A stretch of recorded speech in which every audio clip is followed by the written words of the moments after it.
একজন উর্দু কবি বলছেন, এ দুনিয়া आने के लिए नहीं है, जाने के लिए आना है। अगर जाने के लिए आना नहीं होता तो दुनिया में जगह नहीं मिलता।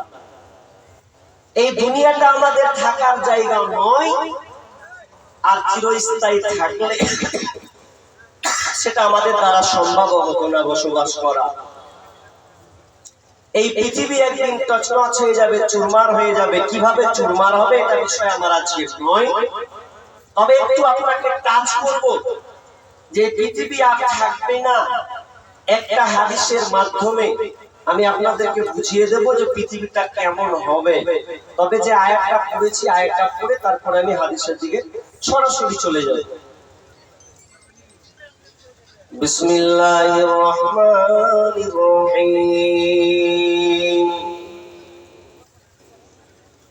ونفخ في الصور فصيق من في السماوات ومن في الأرض إلا من شاء الله ثم نفخ فيه أخرى فإذا هم قيام ينظرون।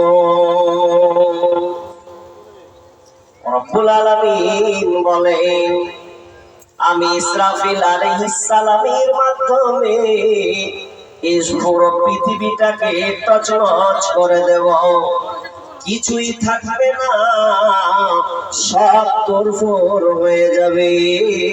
ونفخ في الصور فصيق من في السماوات ومن في الأرض। আসমান এবং জমিনে যা কিছু আছে সব বেহুশ হয়ে যাবে। নাই প্রজেক্ট ম্যান নাই ভাই, প্রজেক্ট ম্যান কোথায় আছে ভাই? মেয়েদের অসুবিধা হচ্ছে না, দেখতে পেলে তো আরো খেয়ে দেবে। তাড়াতাড়ি করে আল্লাহর রাস্তে ভাই, তুমি যেখানে তা ঘুমিয়ে থাকো উঠে এসো ভাই। মেয়েদের কাজটা আগে করো না তো পঞ্চায়েত তাড়াতাড়ি। রব্বুল আলামিন বলেন, দুনিয়াতে যত কিছু আছে আসমান এবং জমিনের মধ্যখানে যা আছে সবাই বেহুশ হয়ে যাবে, কোনো কিছু যেন থাকবে না। আল্লাহ রাব্বুল আলামিন বলেন, কুল্লু মান আলাইহা ফান ওয়া ইয়াবকা ওয়াজহু রাব্বিকা যুল জালালি ওয়াল ইকরাম। আল্লাহর মহামান্বিত চেহারা ছাড়া পৃথিবীতে যা আছে সব যেন ধ্বংস হয়ে যাবে। ইসরাফিলকে আল্লাহ যখন অর্ডার করবে, ইসরাফিল রে এখন সময় হয়ে গেছে পৃথিবীকে ধ্বংস করে দেওয়া, পৃথিবীটাকে ধ্বংস করে দাও। কেন পৃথিবীটা ধ্বংস করা হবে? বিশ্বনবী বলছেন, যখন একটা শেষ জামানা আসবে, সেই শেষ জামানায় কোনো ভালো লোক থাকবে না, সবাই মারা যাবে। তবে তারা কারা থাকবে? ইল্লা আলা শিরারিল খালক, যারা নিকৃষ্ট লোক হবে, যারা অপদার্থ অমানুষ লোক হবে, তাদের উপরে পৃথিবীতে তাদের উপরে কিয়ামত কায়েম হবে। তাহলে শেষ কথা আল্লাহ রাব্বুল আলামিন সুর ফুঁকতে যখন বলবেন, ইসরাফিল যখন বাঁশি বাজিয়ে দেবে, তখন আসমান এবং জমিনে যা আছে সবাই যেন হয়ে যাবে। ইল্লা মান শাআল্লাহ, তবে আল্লাহ যাকে চাইবেন তাকে সে ছাড়া। তাই এখানে তাফসীর আছে, তাফসীর করা হয়েছে, অনুমান করা হয়েছে, যখন সবাই কবর থেকে যখন বিশ্বনবী সর্বপ্রথমে জ্ঞান হুঁশ বা জ্ঞান ফিরে পাবেন, কবর থেকে যখন উঠবেন, যখন তার প্রথমটা হুঁশ ফিরবে, তখন যেন একজন ব্যক্তিকে তিনি আল্লাহর আরশের ছায়া, আল্লাহর আরশের পায়া ধরে যেন দাঁড়িয়ে আছেন, ধরে বসে আছেন, এমন লোককে তিনি দেখতে পাবেন। সেটা এমন কোন ব্যক্তি নয়, সেই লোকটা হলো নবী মুসা।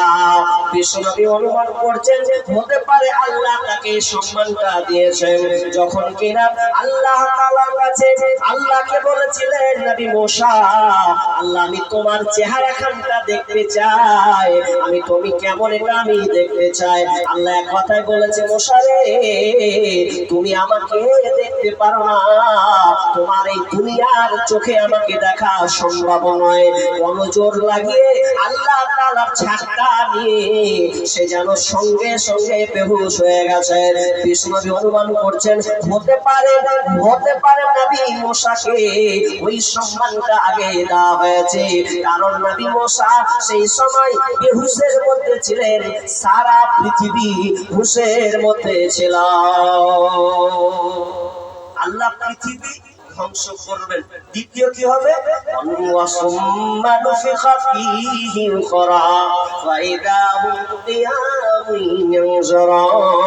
আর যখন আরেকবার ফুৎকার দেওয়া হবে, আবার সিংহায় ফুক লাগা হবে, তখন সবাই কিয়ামতের মাঠে হাজিরি দেবে, একটাও কেউ বাকি থাকবে না।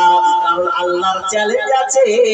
আল্লাহ রাব্বুল আলামিন বলেন ওয়ামা হুম আনহা বিগাইবিন, ওয়ামা হুম আনহা বিগাইবিন, আমি প্রত্যেককে কিয়ামতের ময়দানে হাজির করব রে, কেউ একটা বেখবর থাকবে না, কেউ অনুপস্থিত থাকবে না, সবাইকে সেই দিনকে হাজিরি দিতে হবে। কারো বুকের পাটার সাহস নাই যে বলবে আমি না আল্লাহর কাছে যাব না। আজকালকার জালসার কমিটিগণ দায়িত্বশীলগণ জলসার জন্য আগে এলান হয়েছে, হ্যান্ডবিল চেপেছে, পোস্টার চেপেছে, মানুষকে ইনভাইট করা হয়েছে আজকে তোমরা এই জলসাতে সবাই উপস্থিত হবে। কিন্তু না না, এখনো সবাই উপস্থিত হয়নি। কেউ আবার আছে প্যান্ডেলের তলায়, কেউ আছে বিছানাতে শুয়ে, আবার কেউ নারীর পেছনে ঘুর ঘুর করে মেলাতে ঘুরছে। 100তে 100 এখনো কিন্তু হাজির হয় নাই। আল্লাহ বলছেন আমি সেই 100তে হাজির করে দেব। যখন কিয়ামতের ময়দান শুরু হবে, হাজিরটা যখন হবে, কিয়ামতের ময়দানটা কেমন হবে? বিশ্বনবী বলছে ইউহসারুন নাসু ইয়াওমাল কিয়ামাতি আলা আরদিন বাইদা ওয়া আফরা কাকুরশাতিন নাকি লাইসা ফিহা আলামুন লিআহাদ। বিশ্বনবী বলছেন কিয়ামতের ময়দানকে সাদা লাল মিশ্রিত সমতল ভূমিতে পরিণত করা হবে, এবং সমতল ভূমি এমন ভাবে হবে গাছ থাকবে না, বাড়ি থাকবে না, পাহাড় থাকবে না, টাওয়ার থাকবে না, দালান কোটা কিছুই থাকবে না, একমাত্র কাকুরশাতিন নাকি এমন ভাবে বানানো হবে সাদা আটা রুটির মতন যেমন হয় ওই রকমই আল্লাহ চাটিয়ালি ময়দান বানিয়ে দেবে। যেমন আপনি ধান মারতে গিয়ে খোলান তৈরি করেন, সুন্দর করে খোলান বানিয়ে দেন, আল্লাহ সেই কিয়ামতের ময়দানকে পুরো খোলা ময়দান বানিয়ে দেবে। একটু ময়দানটা আপনাকে দেখাচ্ছি, তা হয়ে গেল। এখন কিয়ামতের মাঠটা কিভাবে স্টার্ট হবে? মানুষ যখন কবর থেকে উঠবে, উঠার সময় মানুষ এদিকে দেখবে, ওই দিকে দেখবে, এই নাই সেই নাই, বাড়ি নাই, ঘর নাই, দালান নাই, কোটা নাই, পাহাড় নাই, পর্বত নাই, কিছুই নাই, নাই নাই নাই নাই নাই নাই করতে যখন নিজের দিকে তাকাবে, পরনে কাপড় পর্যন্ত নাই, নাই নাই নাই নাই, পরনের কাপড় পর্যন্ত নাই। মা আয়েশা রাদিয়াল্লাহু তাআলা আনহা তিনি বর্ণনা করেছেন, বিশ্বনবীর কাছ থেকে তিনি শুনেছেন হাদিসটা, তিনি নিজে বর্ণনা করছেন ইউসারুন নাসু ইয়াউমাল কিয়ামাতি উফাতান উরাতান গুরলা, উফাতান উরাতান গুরলা, মানুষ যখন কবর থেকে উঠবে তখন কারো পরনে, কারো পায়ের তলায় কোনো স্যান্ডেল থাকবে না, পরনে কোনো কাপড় থাকবে না, খাতনাবিহীন তাকে উঠানো হবে। যখন খাতনাবিহীন উঠা হবে, আর পরিস্থিতিটা কত ভয়াবহ হবে, আকাশের কাছে মাথার সামনে, মাথার উপরে সূর্যকে নামিয়ে দেওয়া হবে। খুবই ভয়াবহ একটি কঠিন বিভীষিকাময় পরিস্থিতি হবে। তবে হাদিসটা আগে বলে দিই, মা আয়েশা থাকতে পারলেন না, বিশ্বনবী বলছেন নবী গো আপনি যে বললেন মানুষ লঙ্গ উলঙ্গ অবস্থায় থাকবে। আর রিজালু ওয়ান নিসাউ জামিআ ইয়ানজুরু বা'দুহুম ইলা বা'দিন। সেদিন কোন নারী পুরুষ একাকার হবে, সবাই যখন একাকার হবে উলঙ্গ অবস্থায় থাকবে, তখন তো মানুষ এক অপরের দিকে তাকাতে থাকবে। তো ওর দিকে তাকাবে ভারী পরিস্থিতির বিষয়। তাহলে তো সবটা মানুষের অন্য মানুষ দেখে ফেলবে, এটা লজ্জার বিষয় নয়? এটা কেমন যেন হয়ে গেল না? বিষ্ণু বলছেন আয়েশা রে, ইয়া আয়েশাতুল আমরু আশাদু মিন আইয়ান যুরা বা'দুহুম ইলা বা'দ। ও আয়েশা শোনো, সেদিন কি এমন একটা বিভীষিকাময় পরিস্থিতি দিন হবে, নিজের আপন ছাড়া কারো প্রতি সেদিন নজর যাবে না। নিজেকে বাঁচার জন্য এমন একটা পরিস্থিতি অনুকূলে সে পড়বে, শুধু নিজের দিকে ধ্যান ছাড়া আর কারো দিকে যেন সেই দিন থাকবে না।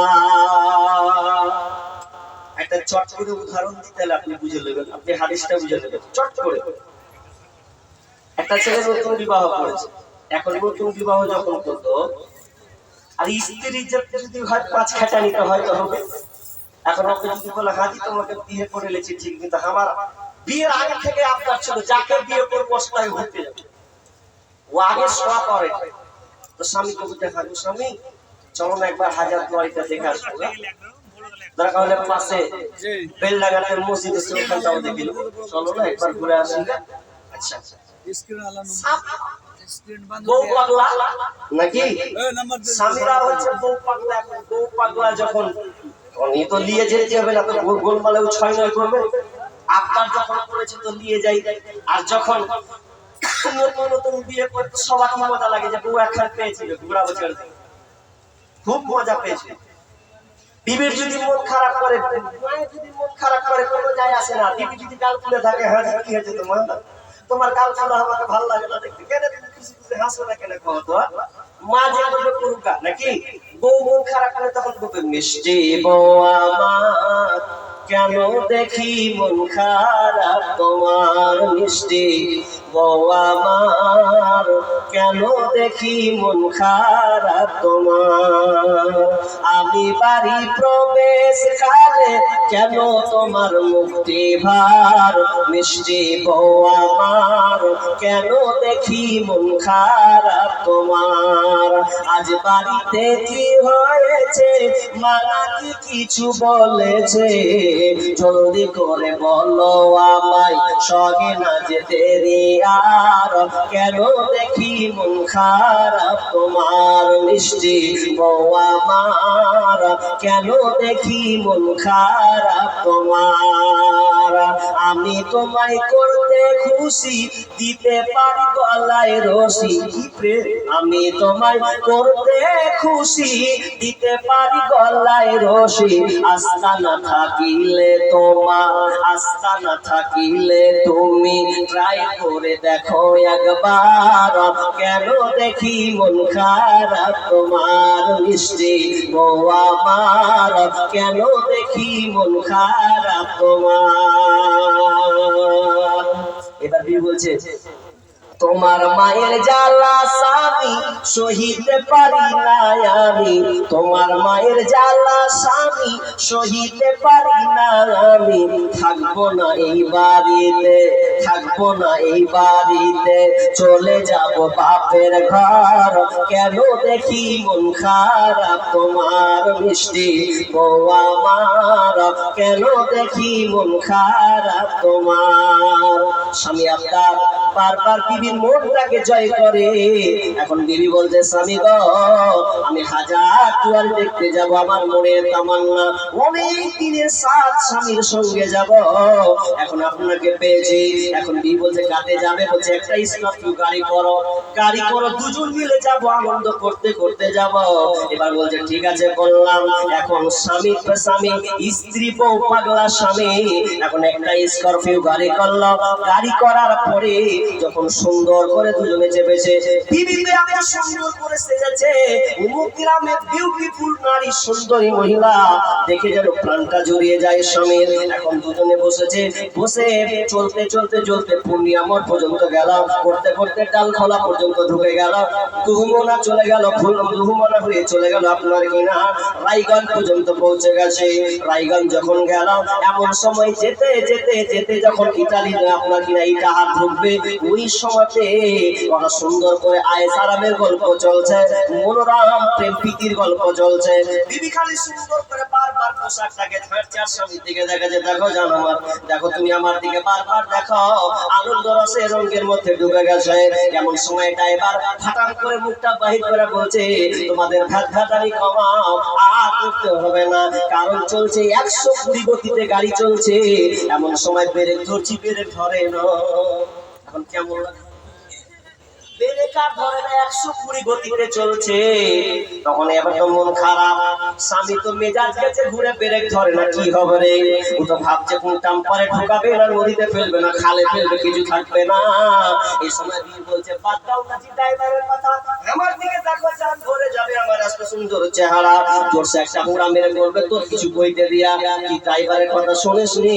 কোন টাম্পারে পড়বে লাশ পর্যন্ত খুঁজে পাবি না। তার মানে যতই সুন্দরী হোক না কেন, এখন গাড়ির ড্রাইভারদের ব্রেক ফেল আছে, এখন বিবির দিকেও চাহাত মন যাবে না। তুমি যতই সুন্দরী হও, আর তোমার দিকে চেয়ে আমার কোনো লাভ নাই, এখন আমাকে বাঁচতে হবে। কিয়ামতের মাঠ কত কঠিন হবে, আমি উলঙ্গ থাকতে পাই কি হবে? সামান্য দুনিয়াতে যদি আপনার এটা ভয় হয়, বিবির দিকে তাকাবো না রে, আমার জানটা এখন আমাকে বাঁচাতে হবে। সেদিন পরিস্থিতি এমন ভয়াবহ হবে, ভাইরা আমার, বোনেরা আমার, একটু অনুধাবন করুন, পরিস্থিতি এত জটিল হবে, মাথার উপরে সূর্যকে নিয়ে আসা হবে, মাথার উপরে সূর্য। বিষ্ণু বলছেন ইয়া রাব্বুন্নাস ইয়াউমাল কিয়ামা, আপনার কি মানুষ সূর্যের ঘামে, যেন সূর্যের তাপে মানুষ ঘামতে থাকবে, হাত্তা ইয়াকুনা। বিষ্ণু বলছেন এমন ঘামতে থাকবে, হাত্তা ইয়াযহাবা আরাকুম ফিল আরদি 70 যিরাআ। বিষ্ণু বলছেন এই ঘামে 70 হাত পর্যন্ত ছড়িয়ে পড়বে, ঘাম এতটা ছড়িয়ে পড়বে। অন্য হাদিসে আছে, বিষ্ণু বলছেন তুমরা শামসু ইয়াউমাল কিয়ামাতি মিনাল খালক, সূর্যটাকে সৃষ্টির কাছাকাছি নিয়ে আসা হবে, সৃষ্টির কাছাকাছি অনুকূলে নিয়ে আসা হবে। যখন সূর্যটাকে কাছাকাছি নিয়ে আসা হবে, হাত্তা তাকুনা মিনহুম কাবিদারি মিল, তখন কিনা আপনার কিনা 1 মাইল উপরে সূর্যটাকে নিয়ে আসা হবে। আপনার সূর্য সম্পর্কে আপনার কি জ্ঞান আছে? বিজ্ঞানীরা বলছেন সূর্যটা কত দূরে আছে পৃথিবী থেকে, সূর্য কত দূরে আছে? বিজ্ঞানীরা বলছেন পৃথিবী থেকে সূর্য আসমানে 9 কোটি 30 লক্ষ মাইল দূর থেকে সূর্যের আলো দেয়, 9 কোটি 30 লক্ষ মাইল দূর থেকে সূর্যের আলো দেয়, 9 কোটি 30 লক্ষ মাইল থেকে আমরা সূর্যের আলো পাই। এর তাপমাত্রা কত? বিজ্ঞানীরা বলছেন সূর্যের তাপমাত্রা হলো 1 কোটি 40 লক্ষ ডিগ্রি সেলসিয়াস, 1 কোটি 40 লক্ষ ডিগ্রি সেলসিয়াস। এতটা তাপমাত্রা সহ্য কি করা হয়? দিনে গরমের সময়, দিনে যখন সূর্য ওঠে, রাতের বেলা টিকা যায় না, দুপুরে ছাদে যেন পা ফেলানো যায় না, মরুভূমির বালুতে পা ফেলা যায় না। গরমের সময় সামান্য 47 ও 48 ডিগ্রি সেলসিয়াস তাপমাত্রা আমাদের সহ্য হয় না। এসি ছাড়া জান বাঁচে না। লাইন পালিয়ে গেলে আপনি ইনভার্টার ব্যবহার করেন, জেনারেটর ব্যবহার করেন, যদি নাও থাকে গাছতলাতে গিয়ে একটু আরাম করেন, জানটা বাঁচি রে। গামছা দিয়ে যেন একটু ঘামটাকে যেন মুছে নি। সামান্য দুনিয়াতে যদি এই হালাটা হয়, মানুষ দুনিয়াতে অনেক সময় তাপ সহ্য না করতে পেরে দুনিয়া ছেড়ে চলে যায়, কিন্তু সেদিন এমন একটা বিভীষিকাময় হবে, মাথার উপরে সূর্য থাকবে। বন্ধুরা আমার, আপনাকে বলি, মোমবাতি যে আমরা জ্বালাই, এই মোমবাতির পাওয়ার কতটা আছে? বিজ্ঞানীরা বলছেন 1000 ডিগ্রি সেলসিয়াসের তাপমাত্রা। এটা যদি এত 1000 ডিগ্রি, সামান্য 1000 ডিগ্রি সেলসিয়াস, কেরোসিনের তাপমাত্রা প্রায় 1300 ডিগ্রি সেলসিয়াস। শুধু তাই নয়, আমরা যে লোহাটা গলায়, ওই লোহাটা গলাতে টেম্পারেচারটাকে প্রয়োগ করতে হয় 1500-1600 ডিগ্রি সেলসিয়াস। এতটা তাপমাত্রা তাকে দিতে হয়। কেউ কি পারবে ওই উত্তপ্ত সে আপনার কোন লোহাকে হাতে ধরতে ক্ষমতা নাই, হাত চাচ্ছানা বড় হয়ে যাবে, পুরে ছাই খার হয়ে যাবে। কিন্তু বন্ধুরে, যে 140°C তাপমাত্রা সূর্যের, ওটা মাথার উপরে নিয়ে আসা হবে। ফায়াকুলুন নাসু আলা কদরি আমালিহিম ফিল আরাব। বিশ্বনবী বলছেন, মানুষ এমন উৎপাতে ঘামতে থাকবে, এমন পরিমাণে তারা ঘামতে থাকবে, ফামিনহুম মাইয়াকুনু বিশ্বনবী ফামিনহুম মাইয়াকুনু ইলা আবাইহি। মানুষ তখন ঘামতে থাকবে, তা হাঁটু পর্যন্ত কাঁধ পর্যন্ত যেন ঘামতে থাকবে। ওয়ামিনহুম মাইয়াকুনু ইলা রুকবাতাইহি। মানুষ হাঁটু পর্যন্ত ঘামতে থাকবে। ওয়ামিনহুম মাইয়াকুনু ইলা হাকওয়াইহি। মানুষ কোমর পর্যন্ত ঘামতে থাকবে, কোমর পর্যন্ত ঘামবে এবং কি তাদের কান বরাবর চলে আসবে। বিষ্ণুজি শেষে বললেন, কান লাগাম বরাবর হয়ে যাবে, ছানা বড় হয়ে যাবে, মাথা টকবক ভাতের মতন যেন ফুটতে ফুটতে থাকবে, বলতে বলতে মগজগুলো যেন জমিনে পড়বে, কোনো বাঁচার কোনো কায়দা থাকবে না। এত ভয়াবহ পরিস্থিতি দিন সেদিন হবে। তবে বিষ্ণুজি বলেছেন, 7 শ্রেণীর এমন লোক আছে যাদেরকে আল্লাহ আরশের নিচে ছায়া দেবেন। তার প্রেমেতে ভুলে রইলি আল্লাহর ইনসান,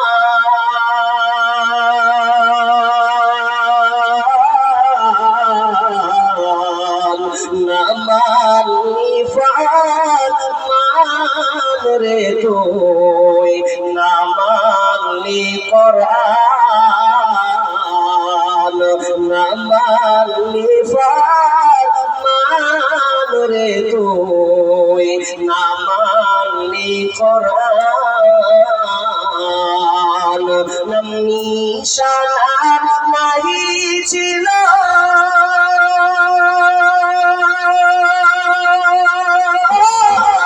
শিশু জীবন কে বাদিল, কার দয়াতে আসলি রে তুই, কার দয়াতে আসলি রে তুই, এই দুনিয়ার মাঝার,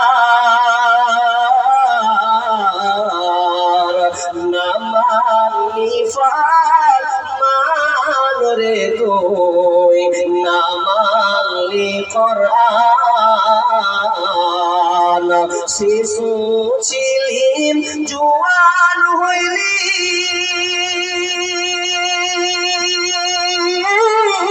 নানা ভাবে স্বাদ মিটাইলি। শিশু ছিলি জোয়ান হইলি, নানা ভাবে স্বাদ মিটাইলি। আল্লাহ রাসূল ভুলে রইলি, আল্লাহ রাসূল ভুলে রইলি, আসিয়া ভুবন, না মানলি ফরমান রে তুই, না মানলি কোরআন, না মানলি ফরমান রে তুই, না মানলি কোরআন। যতই করম বাহাদুরি এই দুনিয়া নয় তোরা আসল বাড়ি, যতই করম ক্ষমতাধীরি এই দুনিয়া নয় তোরা আসল বাড়ি। একদিন যাবি সবই ছাড়ি, একদিন যাবি সবই ছাড়ি, কবর মাঝার, না মানলি ফরমান রে তুই, না মানলি কোরআন,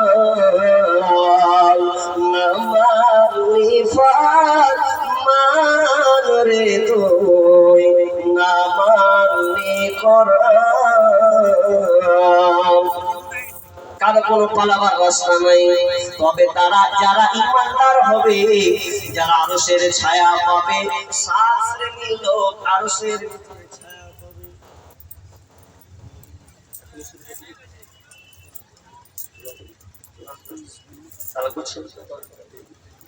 কি বলছিলাম, নাম্বার 1 আরশের নিচে ছায়া পাবে 7 শ্রেণীর লোক। তার মধ্যে নাম্বার 1 বিষ্ণু বলেছেন কোন ব্যক্তি কারা পাবে 7 শ্রেণীর লোক আরশের নিচে ছায়া পাবে। আল ইমামুল আদিল ওয়াশাকুন নাশা ফি ইবাদাতি রাব্বি ওয়া রাজুলুন কলবুহু মুআল্লাকুন ফিল মাসাজিদ ورجلان تحابا في الله اجتمع عليه وتفرق عليه ورجل طلبته امرأة ذات منصب وجمال فقال إني أخاف الله ورجل تصدق أخفى حتى لا تعلم شماله ما تنفق يمينه ورجل ذكر الله خاليا ففازت عيناه। তরজমাটা শুধু কবিতার মাধ্যমে করে দিলাম। আরশের নিচে জায়গা যদি পেতে চাও, 7 শ্রেণীর মধ্যে তুমি গণ্য হও। আরশের নিচে জায়গা যদি পেতে চাও, 7 শ্রেণীর মধ্যে তুমি গণ্য হও। শাসক যদি হয়ে থাকো এই পরায়ণ হও, ইবাদতের মধ্য দিয়ে যৌবন কাটাও। শাসক যদি হয়ে থাকো এই পরায়ণ হও, ইবাদতের মধ্য দিয়ে যৌবন কাটাও। মসজিদেতে বেঁধে রাখো তোমার ওই অন্তর, আল্লাহর জন্য ভালোবাসো যুগ থেকে যুগান্তর। চক্ষু দিয়ে অশ্রু ঝরাও, চক্ষু দিয়ে অশ্রু ঝরাও আল্লাহর শরণে, আল্লাহকে ভয় করো রমনে বরণে। আরশের নিচে জায়গা যদি পেতে চাও, 7 শ্রেণীর মধ্যে তুমি গণ্য হও। আরশের নিচে জায়গা যদি পেতে চাও, 7 শ্রেণীর মধ্যে তুমি গণ্য হও। 7 শ্রেণীর মধ্যে হতে হবে, নেতা হতে হবে। নাম্বার 2 তুমি যে যুবকরা জীবনটাকে আল্লাহর ইবাদতে কাটিয়ে দিয়েছেন, যৌবনকালটা আল্লাহর ইবাদতে পার করে দিয়েছে, ওই যুবক আরশের নিচে ছায়া পাবে। আজকে বর্তমান ছেলেরা, আজকে বর্তমান যুবকরা কি পারবে আরশের নিচে ছায়া নিতে? আজকে তো যুবক আল্লাহর ইবাদতে কাটে না। ওই যুবকটার গল্প, ওই যুবকটার টাইম পাস হয় মোবাইলের মাধ্যমে। ওই যুবকের সবাই যৌবনটা তার প্রখরতা যৌবনের তেজে পার করে, যৌবনের তরঙ্গটা সে ব্যয় করে কোথায়? তো নারীর পেছনে। যুবক তুমি শুনে নাও, তুমি যদি আরশের নিচে ছায়া পেতে চাও, তাহলে তুমি আল্লাহর ইবাদতে তোমার যৌবনটাকে কাটাবে। কেননা তোমার যৌবন সম্পর্কে তোমাকে কিয়ামতের মাঠে জিজ্ঞাসা করতে হবে। শুধু তাই নয় যুবকরে, তোমার যৌবন যদি একবার চলে যায়, বিষ্ণু বলেছেন ইকানিন খামসান ক্বাবলা খামসিন সাবাবাকা ক্বাবলা হারামি ওয়া শিহাদাকা ক্বাবলা শাবামি। বিষ্ণু বলেছেন 5টা জিনিস আসার আগে তোমরা 5টা জিনিসের মূল্যায়ন করো। নাম্বার 1 শাবাবাকা ক্বাবলা হারামি, তোমার যৌবন বার্ধক্য আসার আগে তোমার যৌবনের প্রাধান্য দাও, যৌবনের মূল্যায়ন করো। না তো একবার যৌবন পাবে, দ্বিতীয়বার মাথা ঠুকে মরে গেল, দ্বিতীয় চান্স তুমি পাবে না। একবার ভেবে দেখো, তুমি একদিন বৃদ্ধ হবে, লাঠি ধরবে, তোমার সময় থাকবে না। ওটা আমার যুবক ভাইদের বলবো, যদি তুমি আরশের নিচে ছায়া পেতে চাও না যুবক, এখন থেকে তোমার যৌবনটা, তোমার লাইফটা, তোমার জীবনটা, যৌবনের সেই গুরুত্বপূর্ণ সময়টা তুমি আল্লাহর রাস্তায় কাটিয়ে দাও। কিন্তু আজকে বর্তমান যুবকরা মোবাইলের এমন পাগলা হয়েছে, ছোট বড় সবাই যেন মোবাইলের খেপা হয়ে গেছে। ওরা আজকে বর্তমানে মোবাইলের যুবকরা এত গুনাহ, সবচাইতে যুবকদের যদি গুনাহ তালাশ করা হয় তো স্ক্রিন টাচ মোবাইলের গুনাহ শেষ নাই। স্ক্রিন টাচ মোবাইলের গুনাহ মানুষ পর রাত 1টা 12টা 13টা পর্যন্ত করে থাকে। আর সব সময় খেপা খালি পাগলির অপেক্ষা করে, কখন পাগলি আমাকে কমেন্ট করবে, ঘুমে। রাত 12টার পরে যখন সকলে ঘুমায় আড়াই, যুবক যুবতী তখন মনের কথা কয়। আরে মোবাইল হাতে পাইয়া বর্তমানের নারী লেখাপড়া ছাইরা দিয়েছে, মরার প্রেমে পড়ে সারাটা দিন চিন্তায় থাকে, সারাটা দিন চিন্তায় থাকে, রাত যখন গভীর হয় যুবক যুবতী তখন মনের কথা কয়, যুবক যুবতী তখন মনের কথা কয়। শুধু যুবক যুবতী বলে নয়, এই মোবাইলটা গ্রাস করেছে, ছোট বউ গ্রাস করেছে, বড়কে গ্রাস করেছে, বুড়ো মানুষকে গ্রাস করেছে, এমনকি বৃদ্ধাকে গ্রাস করেছে। সকলকে যেন এই মোবাইলটা আলেমকে পর্যন্ত গ্রাস করে নিয়েছে। কারণ মোবাইলটা এমন একটা বড় ফিতনা হয়েছে, মানুষের গুনাহ যদি লিস্টে বের করা যায় তো সবচাইতে বেশি মোবাইলের গুনাহ বের হবে।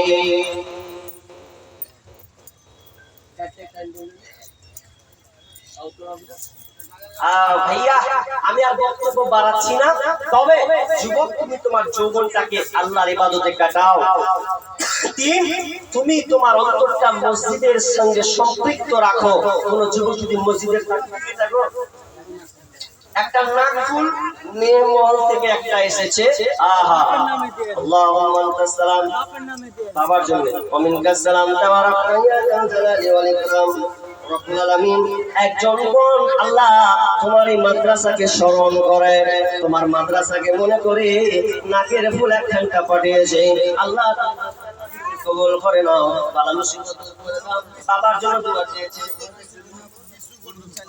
520 নাম মোহাম্মদ বিশু, তিনি 520 টাকা দান করেছেন। আল্লাহ তুমি দানকে আল্লাহ তুমি কবুল করে নাও, যে উদ্দেশ্য আশা পূর্ণ করে দাও, বালা মুসিবত দূর করে দাও, রোজগারে বরকত দাও।